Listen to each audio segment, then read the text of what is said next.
Wow.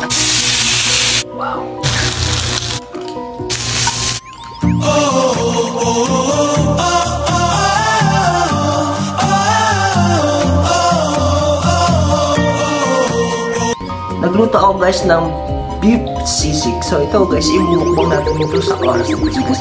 So bago po natin simulan ng ating mukbang guys. So panoorin nyo muna kung susunod na video ito kung paano ko siya ginawa. So ito po, panoorin nyo.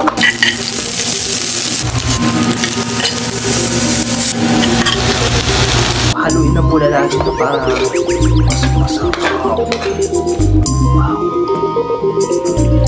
So, sakto lang yung anghang, sakto lang yung lasa ng yung alat, ay yung mayonnaise niya guys. So, estimate lang yung nilagay ko mga ingredients kasi baka pag sumobra, iba na yung lasa.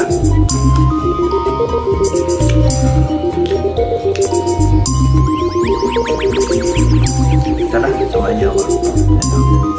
Beef sisig. Madali lang siya guys lutuin. Palambutin nyo muna yung baka. Yung karne ng baka, palambutin nyo muna. Tapos sundan nyo na po yung procedure na ginawa ko. So masarap siya pag butter ay ilalagay. So vegetable oil lang po yung nilagay ko. Pwede na kasi wala akong butter or margarine. Tapos masarap margarine. Pampalasa din yung guys.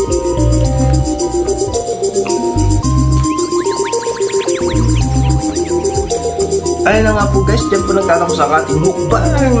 Mukbang sarap, mukbang delicious, mukbang yummy ang ating pagkain sa oras dito. So guys, sobrang nabusog naman ako sa ating mukbang sisig, beef sisig. So sana po nag-enjoy kayo dyan guys. At maraming salamat po sa ating mga katok nainin natin dyan na talagang todo support na po sa aking YouTube channel at sa aking mga ina-upload ng mga video dito kay YouTube. So guys, at sa mga bago lamang dyan guys, don't forget to subscribe my YouTube channel, Joby Happiness Vlog. Ayan, thank you so much po and God bless. Sana po nag-enjoy kayo. Bye bye. Thank you.